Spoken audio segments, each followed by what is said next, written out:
Bismillahirrahmanirrahim. Assalamualaikum warahmatullahi wabarakatuh. Jumpa lagi di channel YIB Farm. Kali ini di segmen Jagung Kandang. YIB Farm, berkah sholawat, maksiat minggat, kambing domba sehat. Nah, kali ini kita bersama Pak Yahya. Nah, Pak Yahya ini konsultan farm dan nutrisi. Kata beliau tadi gitu. Langsung saja Pak ya, untuk tanya-tanya. Ini kita mungkin bahas tentang silase, Pak. Menurut panjenengan itu kan silase di luar sana itu kan banyak versinya. Ada yang dicampur ini, dicampur itu. Nah, itu menurut panjenengan silase yang bagus itu kayak apa, Pak? Baik, Mas Angga, saya menjawab sepengetahuan saya ya. Pada prinsipnya silase itu kan sebenarnya pengawetan hijauan secara basah. Itu yang disebut silase. Dalam perkembangannya yang di silase itu bisa berubah hijauan segar atau forage, ada juga yang berupa jerami. Dalam hal ini jerami itu istilahnya dalam artian luas, di mana jerami adalah sisa dari tanaman pangan yang sudah diambil hasil pokoknya. Jadi bisa dari ketela, dari jerami padi, jagung, kacang tanah, kedelai. Kalau di luar ada jerami dari gandum atau wheat, terus dari triticale, atau di tempat kita mungkin namanya yang untuk pakan burung itu di sana yang tanaman pangan seperti itu ada juga yang diproses silase. Nah, sedangkan silase sendiri sebenarnya ada yang silase murni dengan kadar air yang di atas 50% ke atas, itu namanya silase. Kalau yang kandungan airnya ditekan, dilayukan agak ekstrim sampai dengan 40%, itu namanya hailase. Ada silase, ada hailase. Gimana ya. Pak itu? Ya, kalau hailase karena hai itu pengawetan rumput secara kering. Kalau hailase itu agak keringkan terus difermentasi. Kalau di tempat kita mungkin mulai ada yang itu pakai tapi di sini tebon jagung ya, tebon jagung yang dicacah, dicoper, terus langsung dibungkus pakai mesin yang pakai plastik gitu. Nah, itu sebenarnya kalau di luar teknologi itu digunakan untuk hailase sebenarnya. Oh, justru yang seperti itu kalau di luar itu hailase. Ya. Tapi dia disyaratkan diturunkan kadar airnya sampai dengan 40% biasanya. Sebagai pengetahuan, hijauan segar itu kadar airnya 85%. Jadi kalau kita ngomong misalnya kambing itu makan katakanlah 5 kilo hijauan, sesungguhnya dia secara bahan kering yang mengandung protein, lemak, serat itu hanya yang 1 kilo. Yang 4 kilo itu adalah air sebenarnya. Yang air. Iya. Lebih bahkan kan, kalau 85% itu untuk gampangan yang hitung, 20% bahan kering namanya. Selain itu adalah kadar air atau moisture atau kelembapan sebenarnya. Apakah kadar air itu sama, Pak? Kan macam-macam ya, ada pakcong, ada gajahan. Kita lihat karakternya. Kalau dari hijauan yang cenderung berserat terus berpohon, semakin tua umurnya kadar air itu semakin turun. Yang paling gampang kalau kita lihat misalnya kita ngomong pakcong berbanding dengan odot. Odot itu karena cenderung tidak berbatang, pasti banyak yang ngeluh. Kalau makan ini sepertinya kambing saya atau domba saya tidak kenyang-kenyang. Ya karena kadar airnya tinggi. Nah, sesungguhnya yang mengenyangkan dan semua zat gizi itu terkandung apa yang disebut sebagai bahan kering. Bahan kering. Ya, bahan kering. Jadi bahan kering itu bukan jerami kering, bahan kering. Ya, dia tetap ada kadar airnya. Tapi dalam pengertian nutrisi yang dianalisa keluar protein kasar, serat kasar, lemak kasar, terus apalagi es atau total abu atau mineral, itu semua terdapat di bahan kering. Oleh karena itu kalau analisis lab biasanya bahan itu selalu di oven dulu sampai kering lab, baru dianalisa. Seperti itu Mas. Jadi kalau tadi kembali ke silase ya, silase pengertian basicnya adalah yaitu tadi pengawetan basah untuk hijauan dengan cara difermentasi. Jadi jangan diperdebatkan lagi ini silase apa fermentasi. Proses ensiling atau terjadinya silase itu ya proses fermentasi sebenarnya. Berarti dua hal yang sama antara silase sama fermentasi. Kalau saya beraliran itu sama. Terus mengenai tambahan, ada yang fanatik ini harus ditambah katul, ini harus ditambah polar, ditambah onggok kering, ada yang ditambah tetes. Apakah harus ditambah probiotik atau prebiotik atau ditambah tetes saja? Pada prinsipnya secara basic itu adalah upaya kita untuk menambah sumber karbohidrat tercerna atau yang disebut RAC, Readily Available Carbohydrate. Itu adalah upaya kita untuk mempercepat terjadinya asam di 24 jam pertama ketika proses silase itu mulai berjalan. Jangan perhatikan kenapa di 3 kali 24 jam pertama silase itu suhunya naik. Oh ya, kayak anget panas. Nah, itu tanda bahwa terjadi pencernaan itu untuk mencapai kondisi asam. Saya juga tidak fanatik atau ada yang bilang ini ditambah suatu merek tertentu ini 5 hari bisa dimakankan. Bisa betul itu. Jadi itu starter aja.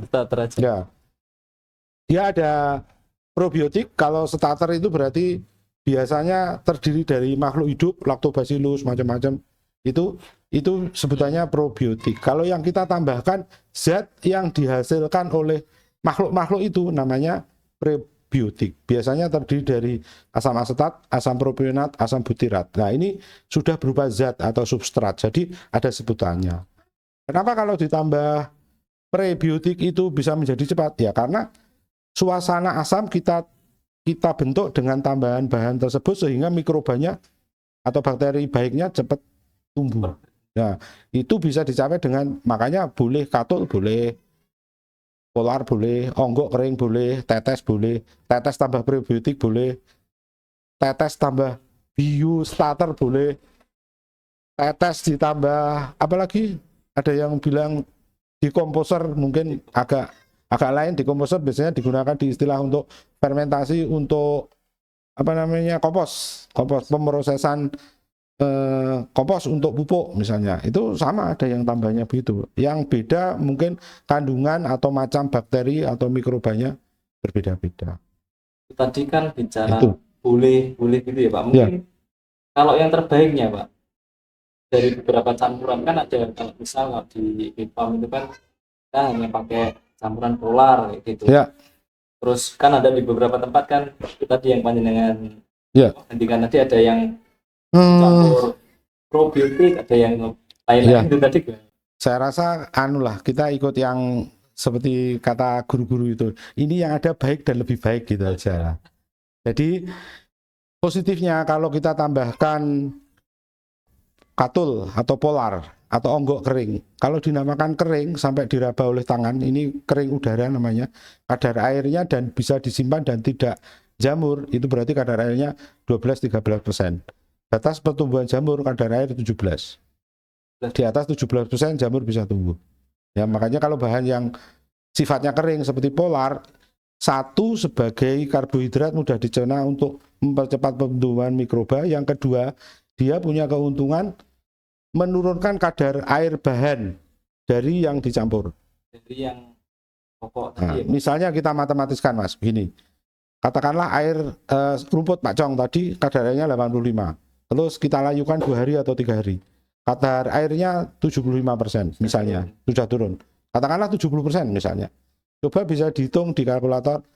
Kalau kita misalnya, kita menggunakan katul 10%, berapa kadar air campurannya? Kan tinggal ngitung gini, 0,9 kali 70 ditambah dalam kurung 0,1 kali 12%. Nah, itu paling ketemu kadar air sekitar 60 atau masih 60 sekian. Tapi kalau pakai 20% bisa tinggal sampai 55-57 campurannya. Nah, artinya apa? Syarat untuk memulai silase ideal masih tercapai karena kadar air 50 sekian, enggak sesegar ketika baru dipotong langsung di silase. Itu satu. Jadi bisa dimengerti kalau ada yang punya silase, saya enggak pakai pelayuan Pak, langsung dicoper, tambahi katul, masukkan tong, jadi tapi bisa dihitung kan sekarang dilacak. Misalnya, katul satuan beratnya 20%, sama-sama berat, bisa dihitung kadar airnya bahan yang dicampur itu jadi berapa. Makanya lebih gampang jadi. Kan katanya ada yang tanya tadi pagi, apa itu? Silase anti gagal, ya seperti itu. Jadi sebenarnya ada penjelasannya, karena kadar airnya diturunkan dengan mix, dengan campuran suatu bahan yang kadar airnya rendah. Saya ingatkan, kalau rumput, kita ngomong bahan kering dan kadar air tadi, rumput, bahan keringnya sekitar 15%. Kalau rumput semakin tua bisa 17%. Kadar airnya kebalikannya. Kalau bahan seperti polar, itu kebalikannya. Bahan keringnya dia 85%, ya kan? Kadar airnya yang rendah. Buktinya apa? Disimpan tidak jamur, itu aja, gampang. Ya, jamur ya Pak. Ya. Ada kan beberapa kali mungkin ada yang jamur itu kan macam-macam loh Pak. Ada yang kayak hitam terus berbau, terus ada jamur ini yang dikatakan jamur baik itu gimana Pak? Atau jamur yang ini udah kategori bahaya? Ini untuk di apa? Di polar? Di proses silase. Oh, kalau jamur itu bocor itu berarti. Bocor. Jadi mungkin dipicu oleh kadar air yang masih tinggi, bisa terus kurang rapat. Kalau kondisi secara umum tercapai anaerob atau tanpa oksigen, itu mestinya tidak terjadi jamur. Yang bagus itu tidak ada jamur. Ya, mestinya normalnya ada jamur. Kalau kita pakai silo yang besar, misalnya ukuran seperti di luar itu berapa?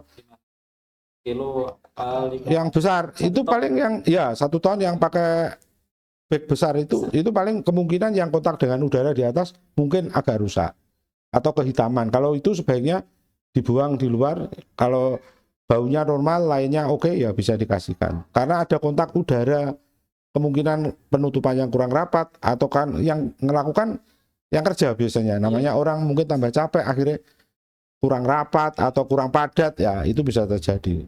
Jadi kan ada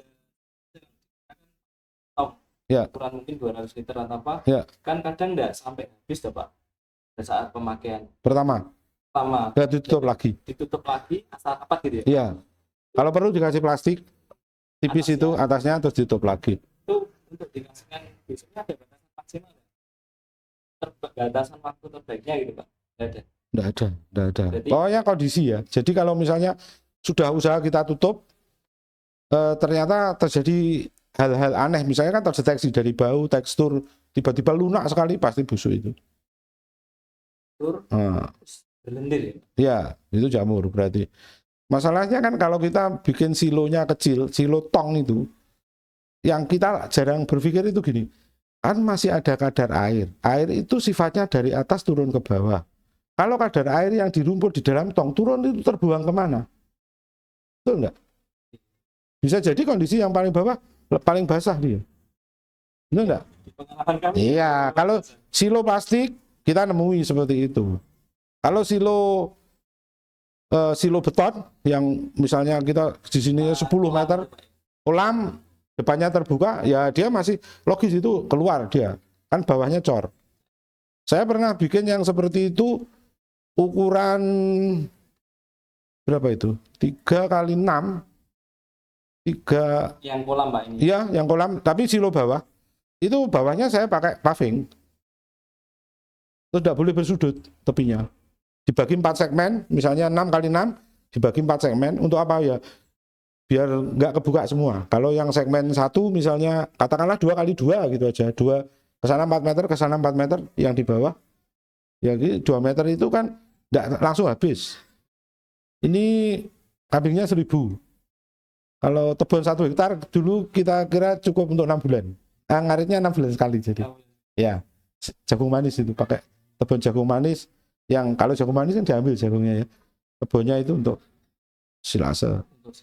Ya. Terus mungkin ada gini Pak, ada pertanyaan itu sebenarnya fungsi utama dari silase itu apa sih Pak? Terus kadang kan ada orang bilang itu, oh silase ketika diberikan ke kambing itu mungkin kurang suka atau gitu, atau mungkin ada yang dibandingkan ini antara silase sama yang hijauan dicoper langsung dikasihkan kayak gitu. Ya, oke.